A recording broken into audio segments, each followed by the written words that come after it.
Hello everyone, welcome back.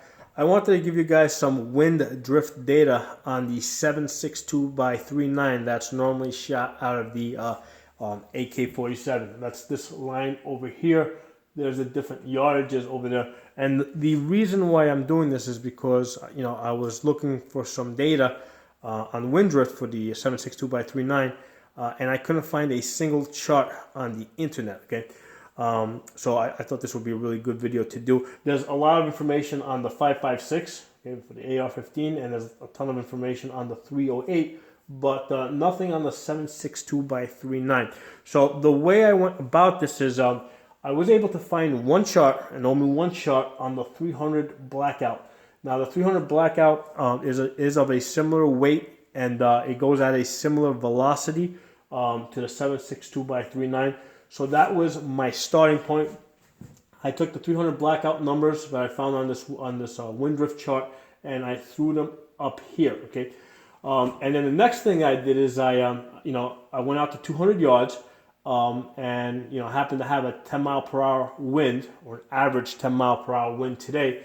So I shot at 200 yards, and I was able to verify that at 200 yards a 10 mile per hour wind pushed my 7.62 by 3.9 about 6 inches to the left, because that's the way that the wind was going. Okay, so what I'm doing over here is I'm basically going to average these numbers out. I'm not going to get too deep into the decimal points because I don't think that you can be that precise. Okay, a lot of this data that you see over here, you don't know what weight bullet they were using. You don't know what length barrel they were using. So I'm really looking to get to the nearest half foot, okay, to the closest 6 inches. So at 100 yards, okay, with the 7.62 by 3.9, I have a zero over here. I have no value because basically the bullet, the wind is not going to move the bullet enough.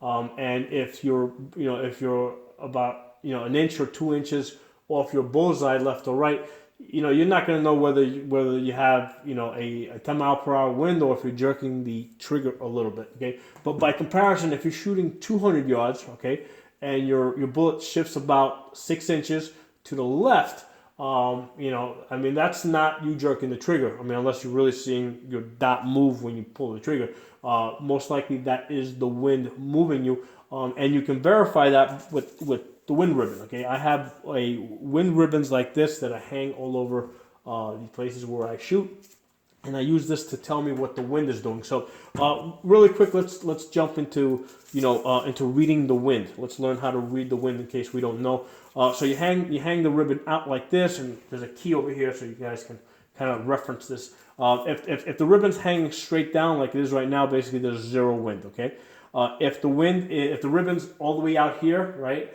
that's a 20 mile per hour wind. Okay, and then what you do is you kind of just divide that up. So if that's 0, that's 5, that's 10, that's 15, that's 20. Okay, so that's how you read the wind, and you measure how much wind you're getting. Now what I also do is I hang my ribbons at different points. I don't just hang the wind at the spot that I'm shooting at, or at the spot where the target is, because that only tells me what the wind is doing at where I'm at, or where the target is at. What's most important is what is the wind doing in between, okay? Because that's when it's going to be affecting the bullet the most.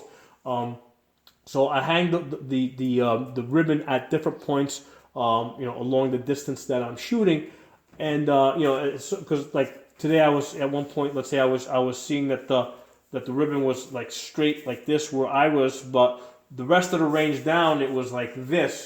So I knew that it was, I knew that the wind was pretty much 10 miles per hour for most of that distance. Okay, the wind is the most inconsistent thing that you're gonna encounter when you're shooting. Okay, because you can reasonably estimate the drop of the bullet. You can estimate what the gun's going to do. You can estimate what you're going to do, but it's really hard to estimate what the wind's going to do. When you look at the ribbon is usually not like here or there or there. If it's hanging like this, and usually at 0 you'll be doing like this. If it's at 20 miles per hour, it's usually doing something like that. Today it was doing something like this. So it was basically somewhere between 5 and 15. Okay, so basically I averaged that to 10 miles per hour. If it's someplace out here like this, then it's someplace closer to 20 miles per hour. So if you got a wind like this that's out here, what you can do is you can take these numbers and double them. So if I'm shooting 200 yards, right, with the 7.62 by 3.9, and I see that my ribbon is out here like this, okay, at 200 yards, what I'm going to do is I'm going to take the 6.5 inches and I'm going to double it and say basically it's going to move my bullet about 12 inches. For the sake of remembering easily, what I did is down here I have it in increments of 6 inches. So at 100 yards, I have no value because no effect, no measurable effect.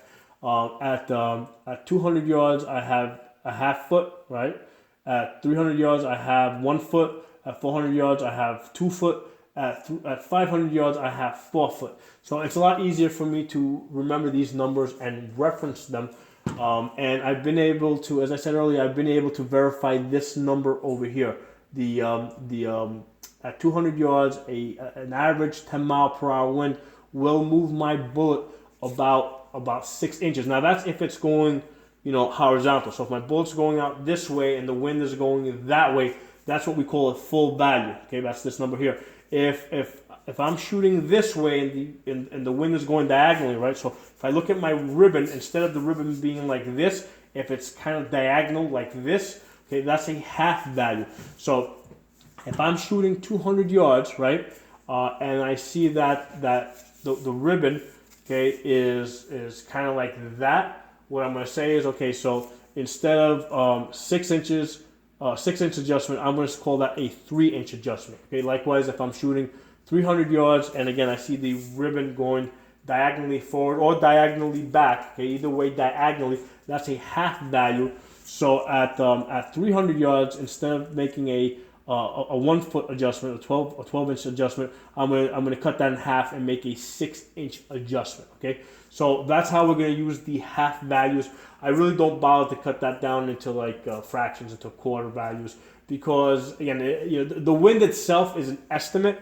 The wind is not that consistent, and then again, you got different barrel lengths, different bullet weights. So I'm very comfortable just using round figures, 0, half foot, 1 foot, 2 foot, 4 foot. Okay, so I'm very comfortable with that. Now, one of the things that was interesting is that when I shoot at 200 yards, right? Normally I'm shooting at an 11 by 8 paper like this, right? My targets are about this size. If I'm shooting the 5.56, right, and I have a 10 mile an hour wind pushing me that way, okay, it will, let's say, shift me to the edge of the paper here. So I'll see some hits on the paper, and I'll know that, okay, it'll kind of remind me that the wind is pushing me. However, if I'm shooting the 7.62 by 3.9, okay, at 200 yards, and I got 10 mile per hour wind that's giving me a full value in that direction, okay, that 6 inches is going to push me completely off the paper. So I'm going to have my bullets landing someplace over here. I may not see any marks on the end of the paper here. I might, but I may not. And if I don't see any marks on the end of the paper, I'm not going to know what's happening. I'm probably going to be looking at this very confused, unless I remember to take into account the wind drift. Okay, obviously at 300 yards, it will push it a full foot off to the side over here. So at 300 yards, you definitely have to take into account a 10 mile per hour wind. At 300 yards, this data is very it's pretty accurate. I've tested this out to 250, and it's pretty much within 6 inches.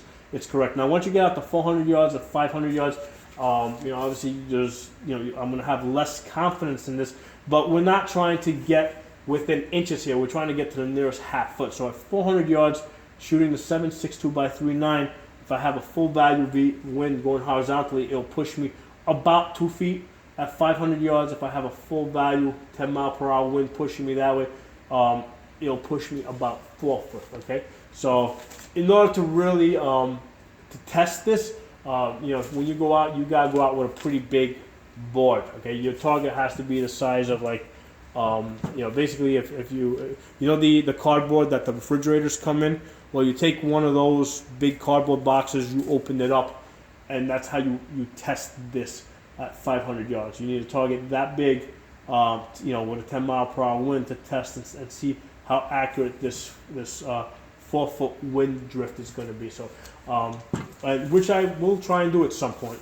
But for now, I'm working with the 200 yards, and I have, you know, basically I'm seeing this number, you know, work for me. I'm seeing that in fact at 200 yards, a 10-mile-per-hour full value wind is moving my bullet about 6 inches. Okay, so if you know, like I said, there's not, the reason I'm doing this because there's not really that much information out there for wind drift on the 7.62 by 3.9. So if you guys like this video, if you think it's useful, you guys can share it, post it around. You know, other people might see it and find it useful. If you like it, give it a thumbs up. If you're not a member of my channel, subscribe, hit that bell button. I'll talk to you guys soon.